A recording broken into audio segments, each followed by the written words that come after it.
ታወር ኢን ዘ ስካይ ማማ በሰማይ ማየንቱዊን ሐሰሳም ምንትዋብ ተድባብ እነዚህ የህይወት ተፈራ የመጽሐፍት ሥራዎች ናቸው። ስለ ህይወትና ስለ አራቱ ሥራዎቿ የቅርቧ ከሆኑ አራት ወዳጆቿ ጋር ተቀምጠን ተጫውተናል። ህይወትን ማቃት እስር ቤት ውስጥ ነው። ከብዙ ጊዜ በኋላ ነው በአካል ለመገናኘት ለመተዋወቅ የበቃ ነው። ሳይንስ አካዳሚ ዳይሬክተር በነበርኩበት ጊዜ ከኔ ጋራ ብዙ ዘመን ሰርታለች። ዘመን ወጣትነት አብዮት ከርቸሌና ጽሑፍ ከተጋራቻት ወዳጇን ጀምር ከህይወት ጋር የተተዋወቅ ነው እስር ቤት ውስጥ ነው። ማዕከላዊ ነው የተገናኘ ነው እና ማዕከላዊ ተገናኝተን እንግዲህ መኝታው የሴቶች መኝታ 2 ክፍል ብቻ ነው። የግድ ትገናኛለህ፣ ትነጋገራለህ። ስንነጋገር ስለ አንዳንድ መጽሐፍ ማውራት ጀመርን። እንደማስታውሰው የራሽን ኦተርስ ቶልስቶይ ኦር አሁን አላስታውሰውም። ለወዳጅነታችን መቀጠል የሁለቱ ሰዎች የጌታቸውና የብርሃነ አንድ ላይ መኖር እኔ ደግሞ እሱን ፓርት የበለጠ አውቃለሁ። ላይክ እነሱ እንዴት ይኖሩ እንደነበረ እሷን እዛ ተገናኝተን አናውቅም። ግን በደፈናው ጌታቸው ጓደኛ እንዳለችው ላስተዋውቁን እንደሚፈልጉ ከሆነ አንድ ቀን እዛ ቤት ይዟት እንደሚመጣ እና ብንተዋወቅ ጥሩ እንደሆነ ይነግሩኛል፣ ያወራሉ። ግን ሳገኛት ህይወትን ማዕከላዊም ሆነ ከርቸሌ እሷ እንደነበረች አላሰብኩም። እኛ በራሳችን ነው የተዋወቅ፣ በጨዋታ ነው።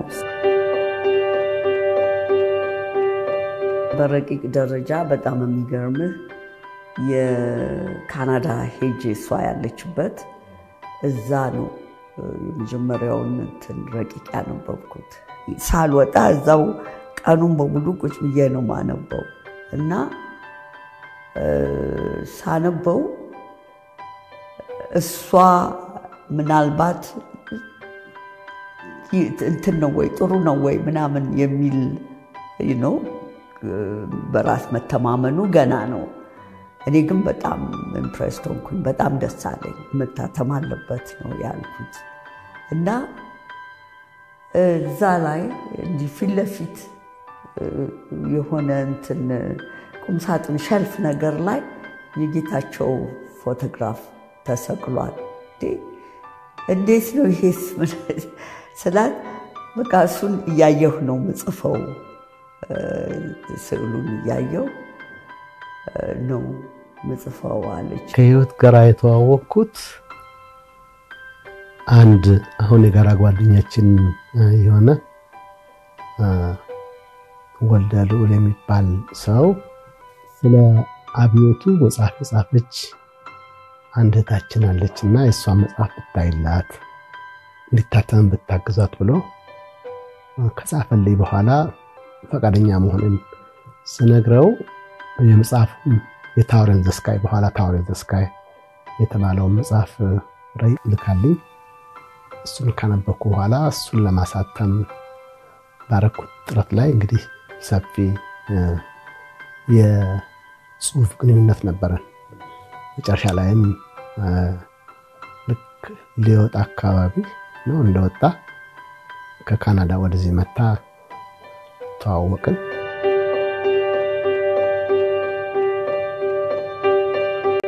አሁን ሳነበው ለመጀመሪያ ጊዜ በአብዮቱ ውስጥ ወጣቱ ያለፈበትን ህይወት የነበረውን ስሜት የሚገልጽ መጽሐፍ ለመጀመሪያ ጊዜ መጣ ብዬ ይሄን የተሰማኝ።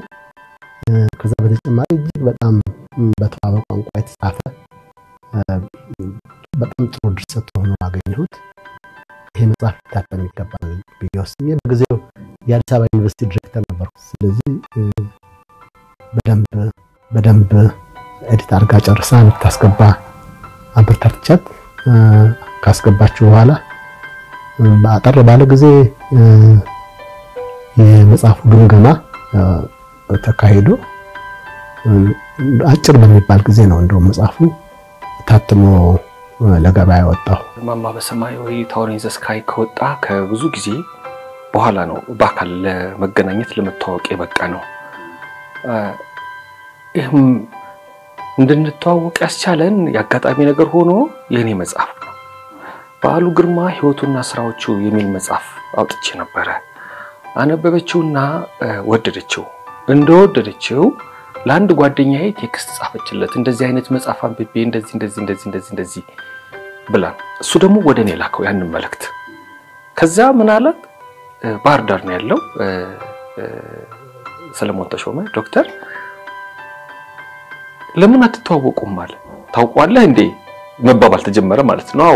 ከዛ በቃ መገናኘት ጀመርን። የተወሰነ ጊዜ አብረን ሰርተናል። በአጋጣሚ ደግሞ አንድ ቢሮ ውስጥ ኢትዮጵያ ሳይንስ አካዳሚ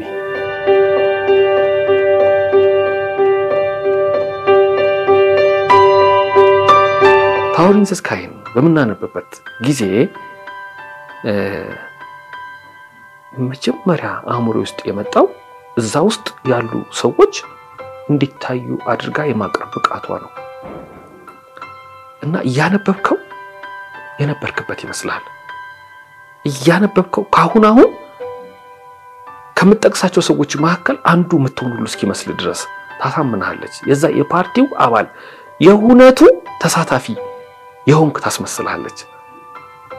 በጣም ነው ሰውነት ነው የጎላው። ሰው መሆን ሰው ፍቅር ለሚወዱት ራሮታዊ ስሜት የሚፈጠር ከሰው ፊት ያነበብኳቸው በዚህ ቦታ ይሄን ያህል ተሳታፊ ነበረ፣ ወደዚህ ቦታ የዘመቱ ሰዎች ነገለገሊ ነበሩ ይነግራል። ታሪክ ነው። እሷ ደግሞ ያየችው የሰማችው ነው። የታሪኳን አይደለም የጻፈችው ማስታወሻ ነው።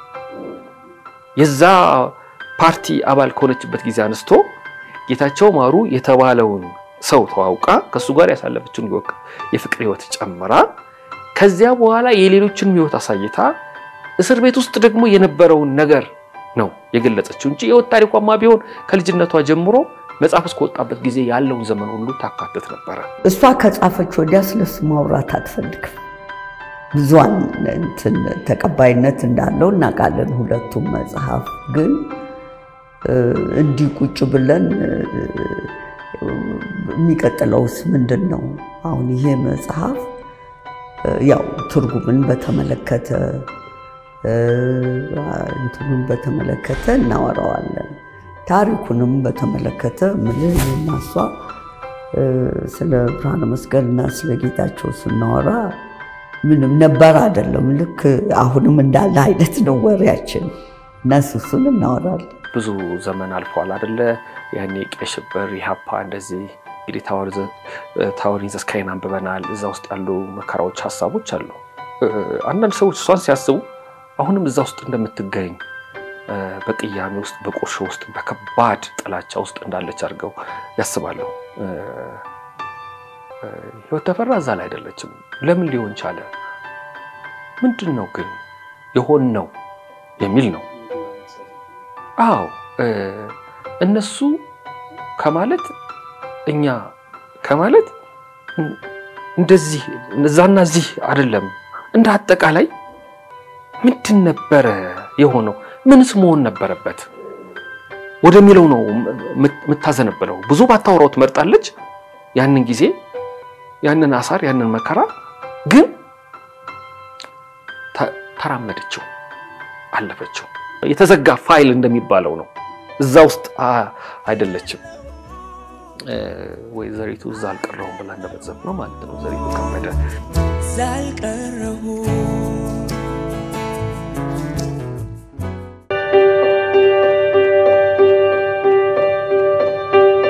ህይወትን ማቃት ማማ በሰማይ ከታተመ በኋላ ነው። በሱ መጽሐፍ ነው ማቃት። ከዛ እዚህ መኖር ሲጀምር መጀመሪያ በመጽሐፉ የተነሳ ተገናኘን። ከዛ ቀስ በቀስ ወደ ቤተሰብነትና ጓደኝነት ተለወጠ ያገኙነት። ታወሪንግ ዘ ስካይ ህይወቷ ነው። ካናዳ ቁጭ ብላ ልጽፈው ትችላለች። ኑሮዋ ነው ያለፈችበት ኑሮ ነው።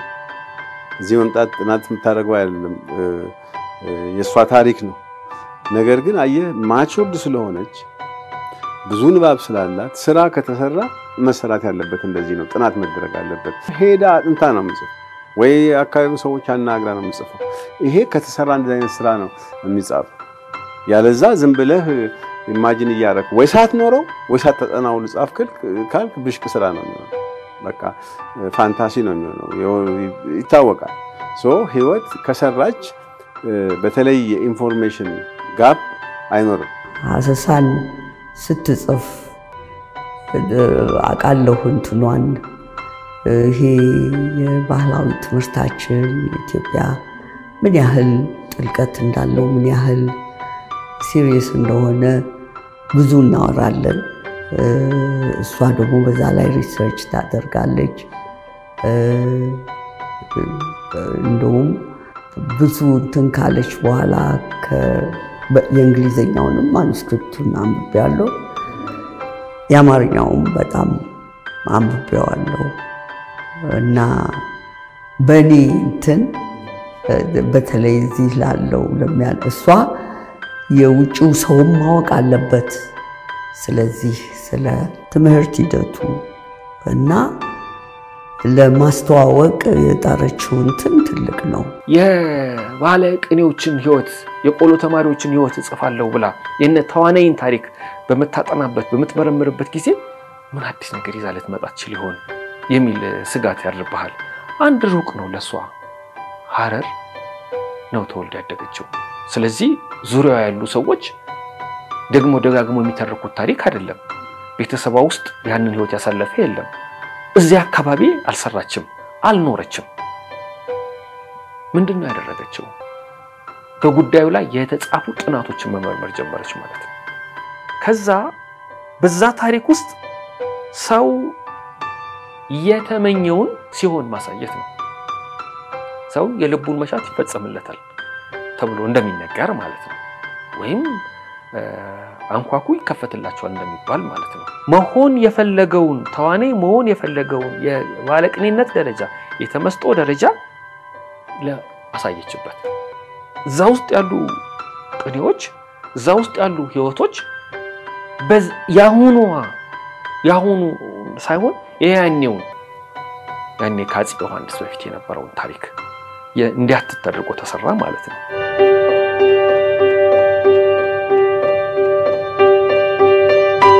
አሁን ቀላል ቢመስሉ ግን በኋላ መለስ በየሳሰባቸው ይገርማል ያስባሉኝ። በኮሮና ጊዜ ተነበር አይደለ የታመመ ሰው ሲኖር ለይቶ ማቆየት ኳንቲን ማለት ነው። የሚገርመው እሱ መጽሐፍ ላይ ነው ያነበብኩት። በአንድ የቆሎ ተማሪ እንግዲህ ብዙ ናቸው ቢታመሙ ወደ ሌላው እንዳጋባ እንዳዛመት እንዴት ራቅ ተደርጎ እንደሚቀመጥ ምግብ እንዴት እንደሚኖርለት ውሃው እንዴት እንደሚቀርብለት ራቅ አድርገው ካስቀመጡ በኋላ ዛፍ ስር መጥቶ እንዴት እንደሚወስደው እስኪሻለው ድረስ ለብቻው እንዴት እንደሚቆይ አየ። አንዳንዴ የሆነ ነገር ሲመጣ ነው አንዱ ነገር ትዝ የሚለ። ያኔ በኮሮና ጊዜ በተቀሩት ዓለማት እጅግ በጣም ከፍተኛ የሆነ ተነባቢነት አትርፈዋል። የነገሌ መጽሐፍት እዚህ እንዲህ የሚለው ፊልም ደግሞ ታይቷል ተብሎ ይነገር ነበር። እኛስ ሀገር ይሄንን በሚመለከት የተጻፉ ልቦለዶች አሉ ወይ? እንደው አንድ አንቀጽስ ቢሆን የተነገረላቸው ታሪኮች አሉ ወይ ብለህ ስታስብ ብዙ አታገኝም።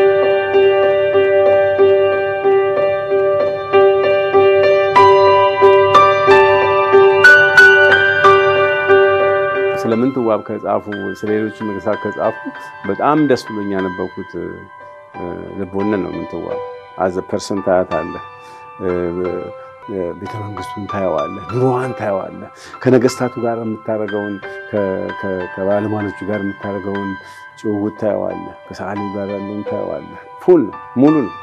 እንዳውም አንዳንድ ጊዜ ወደ ታሪኩን መሄድና ታሪኩን ብቻ ነው የተፈጸመውን ዜና ማዋል ላይ ድርጊቶች እያመጣን ልቦለዱን በጣም እናሐጣው እንችላለን። ማለት ኢንፑታችን የተፈጠረው እንትን በድፍረት አንድ ካራክተር ሰጥተህ ይሄን ያህል ቤተ መንግስት አስተግብተህ ይሄን አስተርክ የበለጠ ልቦለዱን አትራክቲቭ ወይም ሳቢ እንዲያደርግና እንድንወደው ያደርገናል።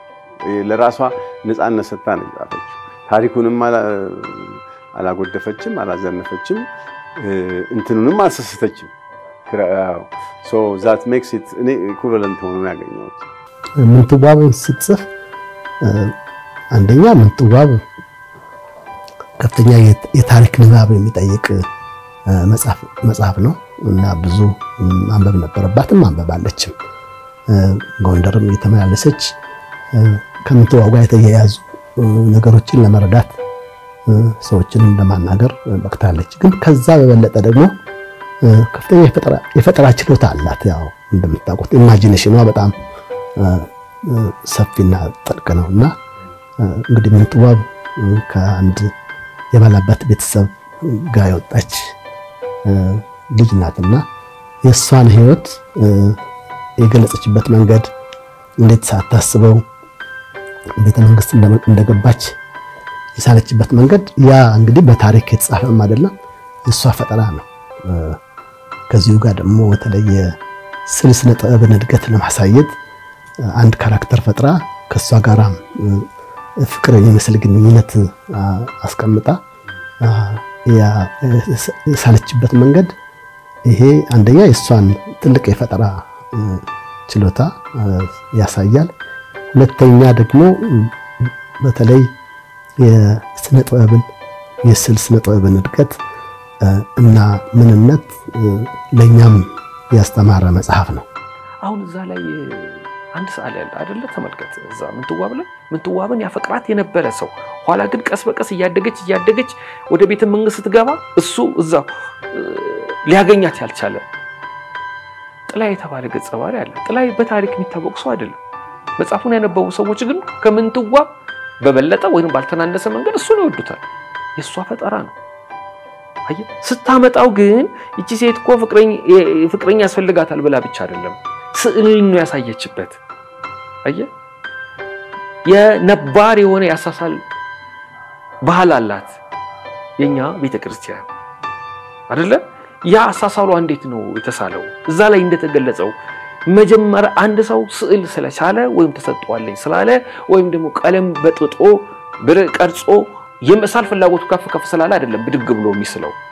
መጀመሪያ ሰይጣንን ነው የምትስለው ይላል እዛ ላይ እንደገለጸችው ምክንያቱም ቢበላሽም ችግር የለው ብታጠቁረው ብታጠይመው እግሩ እጁ ቅርጽ ቢስ ቢሆን ይሄ ችግር የለው ስለዚህ ያ ይገርመኛል ማወቅ ይፈልግ ነበር ማጥናት ይፈልግ ነበር ማለት ነው በዛ መንገድ ሄዳበታለች ሰዓሊ አይደለም ወይ ስዕል አፍቃሪ ነኝ እንጂ እዛ ሰፈር ይለው ይሄ ምልህ ነገር ግን እንዴት አስፈላጊ እንደሆነ የገባኝ አርት ስኩል የተማረ አንድ ሰው ምን አለ እንደ አንድ ኮርስ በተሰጠ እኛ ስንማርም ስናስተምርም በቃ አሁን እኔ መምህር ነኝ ስዕል አስተምራለሁ ለተማሪዎቼ የኢትዮጵያ ባህላዊ አሳሳል እንዴት አይነት መንገድ እንደነበረው እንዴት ይስሉ ምን ይስሉ ከምን ተነስተው ይስሉ እንደነበረ ማስተምርበት አገኘኋል አየ ይሄ አንብበህ መርምረህ ፈትነህ የምታገኘው ነገር ነው እና እንዲህ ባለ ሁኔታ በጣም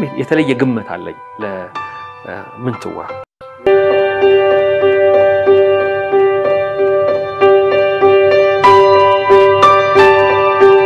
ተድባብ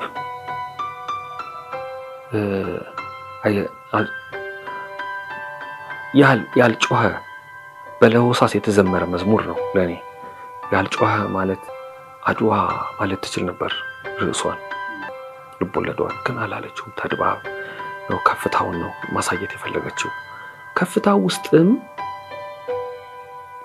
የተራው ሰው ሚና ምንድን ነበር ሁሉ ጊዜ አድዋ ሲመጣ ፊት ለፊት ሆነው የተዋጉት እናነሳቸዋለን ገሌ እንደዚህ ብሎ ገሌ እንዲ ተብሎ ተገጥሞለት ተፎክሮለት እንዲ ባይ ይነገርላቸዋል ልክ ነው ጥሩ ነው ህዝቡስ ተራው ሰው እንዴት ነበር ያደረገው በዛ ሁሉ የጀግንነት መሃል ብረት አቅልጠው የጦር መሳሪያ ይሰሩ የነበሩ ሰዎች እንቅልፋቸው የነበሩ ወጌሻዎች እህል ያሰናዱ የነበሩ ሙያተኞች አይዞህ በርታ ጀግን እያሉ ያነቃቁ የነበሩ አዝማሪዎች እነማን ናቸው የት ናቸው አየ ስለዛ ታሪክ ነው የተጻፈው ከዚህም ከዛም ተጣርተው የሄዱ ሰዎች ነፃነትን እንዴት ነበር የሚያጣጥሙት እንዴት ነው የገባቸው ዝም ብለ አስበው ሃይማኖትን የሚያጠፋ ሚስትን የሚቀማ ክብርን የሚያዋርድ መጥቷል ወስልተ የቀረህ እንደሆነ ሲባል ይሄን አባባል እንዴት ነው የተረዳው ህዝቡ ተድባብ አድዋን በተለየ መልክ ነው ያየው ከስር ነው ያየው ከታች ነው ያየው ብዙ ጊዜ እንዲህ አይነት ትልቅ ገድሎችን ከላይ ነው የምናያቸው በንጉሱ አይን በባለማሎቹ አይን አሁን በአዝማሪዎች አይን የታየው በተራ ነዋሪዎች አይን የታየው ዛነ ሰይድ የምታያቸው በየቦታው ያሉት ካራክተሮች በገደቡ ምናምን ያሉ ኖርማል እያረሱ የሚኖሩ የግጥም እየገጠሙ ማሲንቆ እየገዘገዙ የሚኖሩ ሰዎች ነበሩ የጣሊያን መምጣት ከዚያ ወጣቸው ከዚያ አነጠበና ወደ ከወረይሉ ጀምረው ወደ ጉዞ ሄዱ ከዛ በኋላ ደግሞ ተማሪውና መሪጌታው አሉ እነሱ አየ ልክ ዕውቀት የሚሰጧቸው ናቸው ስለ እነሱ ስለ ነፃነት ስለ ጣሊያን የሚነግሯቸው ናቸው የሚያበቋቸው ይሄ ራንደም እንዳይሆን ወደ ትግሉ የሚሄዳቸው መጨረሻ ላይ አንድ ተራ ህዝብ ተራ ነዋሪዎች ወደ ጀግኖች ሂሮስ ይለወጡ ታያለ ሲመለሱ ሌላ ሆነው የሚመለሱት እየተገጠመላቸው ምን ይያላቸው ይሄን ተከትሎ የነበረውን በአዝማሪዎች አይን አይተናል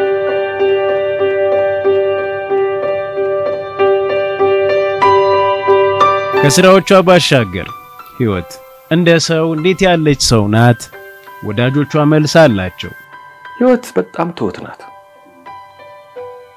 ትህትናዋ ደግሞ በርህራሄ የመስማት ችሎታዋን ከፍ አድርጎታል በርህራሄ መስማት መቻል ትልቅ ችሎታ ነው ብዙዎቻችን ይጎልናል ብዬ ማስበው ነገር ገና ሳይናገር ምን ሊናገር እንደሚችል አውቃለሁ በሚል ስሜት ሐሳቡን እንዲያቋርጥ መገፋፋት ነው ህይወት ተፈራ እዚህ ውስጥ ያለችበት ለፍርድ የቸኮለ አንደበት ለክስ የፈጠነ እግር የላት እኔ ሳውቃት ትሁት ናት የሚመች ወዳጅ የምትለው አይነት ሰው ናት እኔ እንግዲህ ከሷ ጋር ረጅም ዘመን አሳልፍ ያለሁኝ የሳይንስ አካዳሚ ዳይሬክተር በነበርኩበት ጊዜ ከኔ ጋራ ብዙ ዘመን ሰርታለች እንደ ጓደኛ ብቻ አይደለም እንደ ግለሰብ በጣም ኮሚትመንት ያላት ልጅ ናት ኮሚትድ ናት በአንድ እንትኑ የድሮም የለቀቃት አይመስለኝም ሲምፕሊሲቲው በጣም ህፃናት በጣም ይሄ የማቴሪያል እንትን ብዙ አትራክት አደርጋትም ባገቱ ጊዜ የመጣው ትግልና እንትን የሰውን ከማስቀደም የመጣ ነው ይመስለኝ ያለ መጠራጠር ሰውን መታመን አንድ ታሪክ ልንገር ለዚህ ማስረጃ እንዲሆን አንድ ጊዜ እኔ ማን ያዘዋልና እሷ የናትናገር ብላኛል ነገሩ ለማንም ግን እኔ ጋር ቆይተን ጠዋት ልሸኛት ራይድ ጠርተን እዚህ ሲኤምሲ ሚካኤል ጋር ሄድን እና ራይዱ ያናገራት ነው መጥቶ ማለት ነው እና የት ነሽ ይላታል ሚካኤል ስትል የት ሚካኤል ሲል እኔ ጠጋልኩና ያመቱ ሚካኤል በይው አልኳት ያመቱ ሚካኤል ጋር ነኝ አለችው ልጁ ምን ይላታል ያመቱ ሚካኤል ነው አልከኝ አዎ ያመቱ ሚካኤል ጋር ያመቱ ሚካኤል አለችው ከዛ አንቺ ረብናትሽ ሲኤምሲ ሚካኤል በይው አልኳት እንትና ማን ያዘዋል በቃ ወደቀ በሳቅ እና መጣ ሹፌሩ ሲያንዴ በመስኮት ስናሰፍራይና እሱ ነው አይደለም ጫወትብሽ አላት በቃ እስከዚህ ነው የተነገርካትን መቀበል ታምናል በጣም ታምናለች ሰው ማመን ምንድነው መሰለህ አሁን በቀልድ በጫዋታ ምን እናገራቸው አንዳንድ ነገሮች እንዲሁ ለጫዋታ ስናመጣቸው ማለት ነው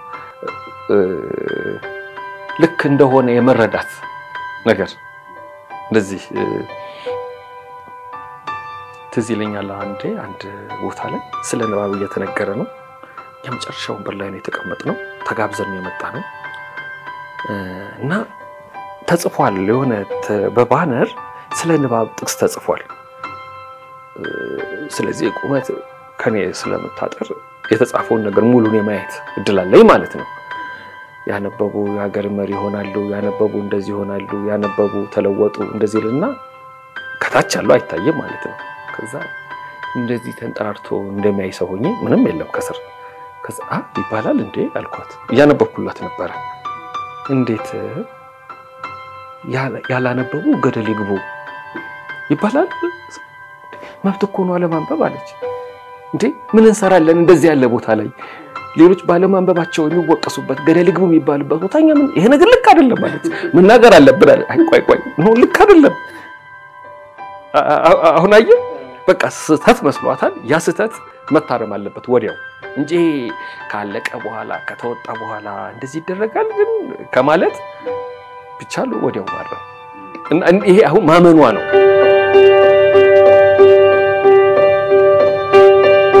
ከሌሎች ደራሲያን በተለየ ለራሷም ለስነ ጽሁፉም ለአንባቢም ዕውቀት የምትጨምር ጸሐፊ ናት ህይወት ዕውቀት የምትጨምር ጸሐፊ ናት መጀመሪያ ታነባለች ታሰላስላለች ትወያያለች ሰዎችን ታገኛለች ዕውቀት ትጨምራለች ያን ጽፈው ለአንባቢ ዕውቀት ትጨምራለች ለስነ ጽሁፉም ለኢትዮጵያ ስነ ጽሁፍም የምታክለው ዕውቀት የምትጨምረው አለ ለስነ ጽሁፍ አንዲት ፓራግራፍም የሚጽፍ ሰው አስተዋጽኦ አለው እንኳንና እነዚህን ትላልቅ ጉዳዮች ለጻፈች ሰው ቀርቶ ቀጣዩ አምስተኛ ስራዋስ ወዴት ይወስደን ይሆን የሚል ጥያቄ ቢኖረን አንዳንድ የምታስባቸው ነገሮች እንዳሉ አውቃለሁ ግን ይሄ ከሷ በኩል መውጣት ይኖርበታል እንጂ በኔ በኩል የሚገለጽ አይደለም እና ቤት እንደምንመጣ እናቀም አይ ቲንክ ይሄም ጥሩ ነገር ነው ሰርፕራይዝ ታረጋናለች በጸጋ መጠበቅ ነው እንጠብቃለን